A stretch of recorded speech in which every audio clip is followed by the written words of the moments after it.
The following was recorded on July 28th, 2025. Please keep in mind laws, guidelines, and processes may change over time. This is the Italian Citizenship Podcast, hosted by Marco Permunian and Rafael Di Furia.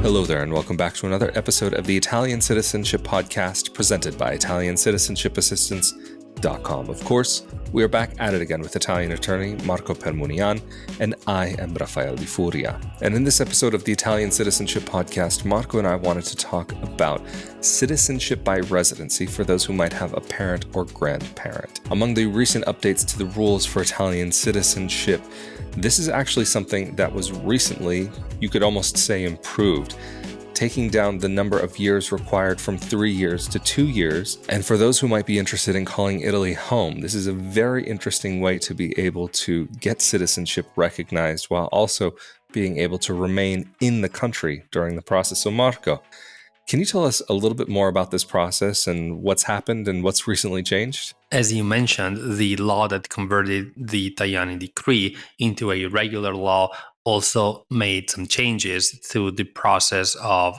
applying for citizenship through residency. And more specifically, it's now possible to claim citizenship through residency for people who have an Italian parent or grandparent after 2 years of full-time residency in Italy. And of course, this option is particularly interesting for those people who no longer qualify for citizenship by descent, but that have a parent or grandparent who was an Italian citizen. Now, the very interesting aspect of this process is that in order to claim citizenship through residency, through this special process, you just need to have an Italian parent or grandparent, no matter if they became naturalized at some point in their lives.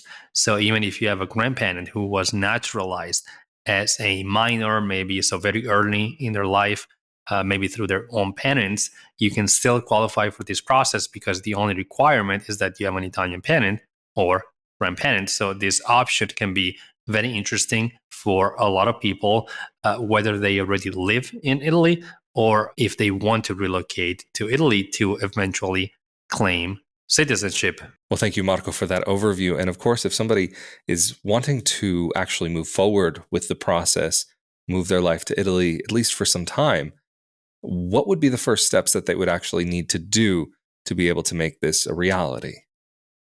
If somebody is not residing in Italy already, the first step would be to look for a visa.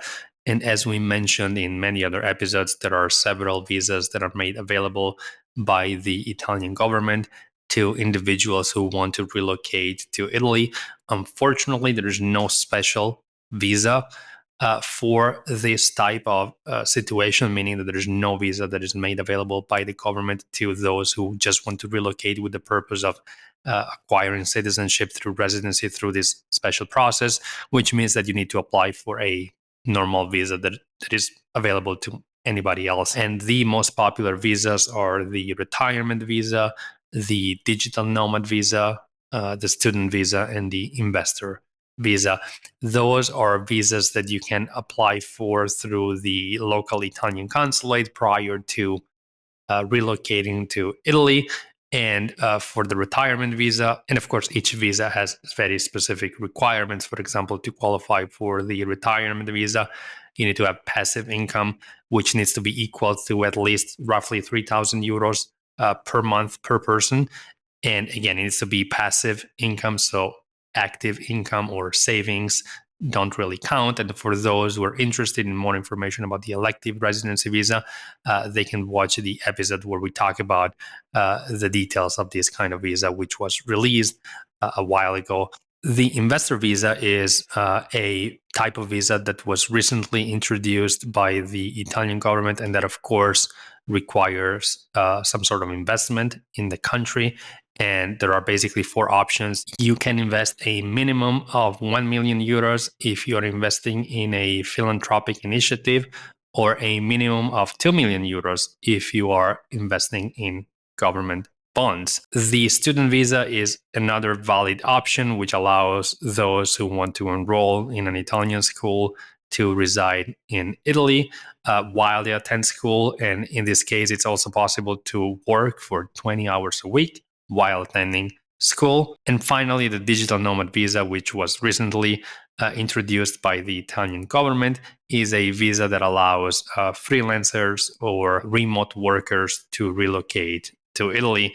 And one of the requirements that need to be met is to have at least roughly 28,000 euros in income per year. And also, you need to have a 6 months experience as a remote worker or freelancer in order to qualify for this visa. And of course, for those who are interested in one of these visas, we have released episodes with detailed information on every single one of these visas. So you can watch those episodes for more information.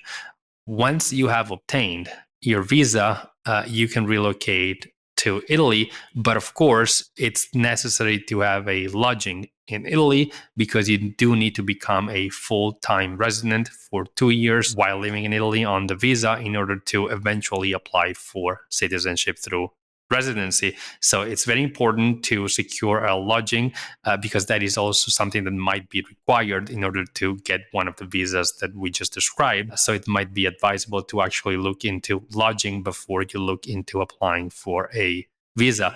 You can rent a property as long as the rental contract covers your 2-year stay, or you can purchase a property. And of course, you can also rent different properties. It doesn't matter. Once you are in Italy, you can change property, and you can also change city as long as you maintain your residency for the whole 2 years in Italy. So there needs to be no interruption in your residency, which needs to be established in Italy from a legal standpoint. So the steps are: you get a property, you get your visa application approved, you relocate to Italy, and you establish residency in Italy from a formal standpoint in order to then apply for citizenship through residency after 2 years have passed. And with all of that said, of course, you will need to submit your application for citizenship through residency together with all of the documents that show that you are of Italian descent, because let's not forget that this special program is meant for people who can prove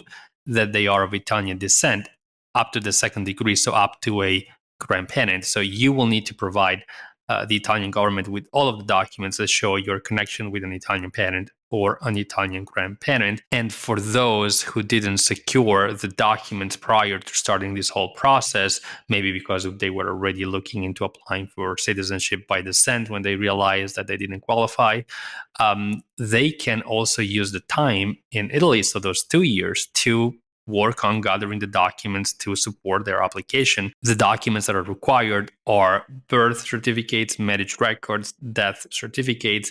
So the documents that you would normally use to apply for citizenship by descent, and they need to be legalized and translated into Italian, and the translations need to be certified. And then once you have lived in Italy for the 2 years that are required, you can submit your application along with digital copies of all of these documents through the website of the Italian Ministry of Interior. And one of the documents required, in addition to the documents that prove your lineage, is your Italian language test certificate. Well, very interesting, Marco. And just when it comes to this process, I think there may be a question that some will have.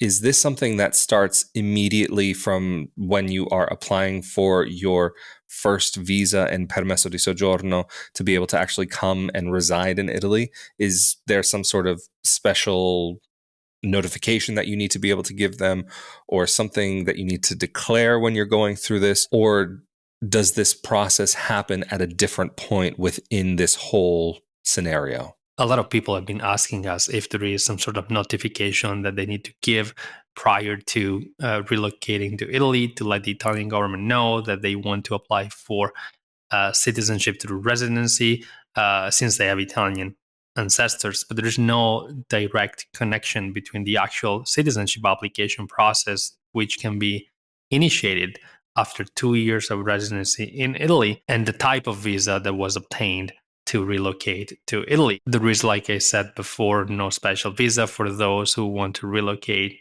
to Italy with the purpose of applying for citizenship. And by using the Italian parent or grandparent, meaning that those individuals need to apply for a visa like anybody else who would like to relocate to Italy. Well, Marco, this is all very interesting. And just a question here for clarification's sake. This claim is being made through your ancestry, your Italian ancestry, if you have a parent or grandparent who came from the country. But is this citizenship by descent, or is this something completely different? And does it make a difference? That is a very good question. So it is not citizenship by descent. It is citizenship through residency. So the same process that applies to those who have resided in Italy for 10 years and don't have any Italian ancestry, or the same process that can be used by EU citizens who have resided in Italy for 4 years. So these categories of people, they all need to use the same process. What changes is the length of time that is required to reside in Italy in order to be able to access this process. But the process is citizenship through residency. It's not citizenship by descent. It's just a process that can be initiated sooner if somebody can prove that they have Italian ancestry up to the second degree. And that is also the reason why it is necessary to take a language test, because this is citizenship through residency, which requires, since 2018, since the Salvini decree, a language test, which is also now required for citizenship through marriage. So it is necessary to pass a language test, and the level required is B1, so lower intermediate, before the citizenship application can be submitted. But of course, on a personal note, those individuals who want to use this special process will have the time to learn Italian. So even if they didn't know it before moving to Italy, they will have the time to learn Italian and potentially pass the test during those 2 years that are necessary in order to be able to access this kind of process. And of course, while living in Italy, it will also be easier to find schools where you can learn the language and facilities where you can take the B1 test. Yeah, it definitely makes sense that if you're going to be in Italy, that it's a wonderful opportunity to be able to learn the language and really immerse yourself in everything that comes along with it. And of course, though, another factor that goes into this is, so if the person is having to reside in Italy for 2 years and can only make their application at that 2-year mark, what is the processing time for this citizenship? Is this something that they get immediately, or will it take a little bit more time before the individual in question would be granted Italian citizenship? Once the application is submitted, the Italian government has a maximum of 2 years, which can be prolonged in certain circumstances to 3 years to process the application for citizenship through residency. Now, I have to say that as opposed to the past, the government has become more efficient in processing these applications. And in some cases, the application can be processed in a few months, as opposed to the past, where the government used to take the whole 2 years to process applications. Well, that's great to hear that they're actually improving the processing times for citizenship through residency and naturalization. But Marco, I think this is going to be a great place to round out this episode. And of course, if anybody is needing any help to get a citizenship, whether it's through descent or through residency or any other form of naturalization, how can they get in contact with you and your team? People can contact us through our website, Italiancitizenshipassistance.com. And those who are interested in securing a lodging, whether it's a rental property or if they're interested in purchasing a property, they can contact us through our website, ItalianRealEstateLawyers.com. Absolutely fantastic. And of course, for more information like this, be sure that you're subscribed to this YouTube channel as well as the audio-only podcast.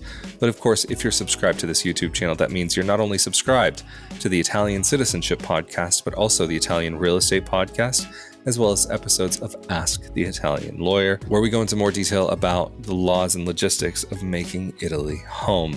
And for those interested in more about life abroad and living abroad, be sure to come over to my YouTube channel as well, youtube.com/Rafael Di Furia, or you can search for Not Your Average Globetrotter.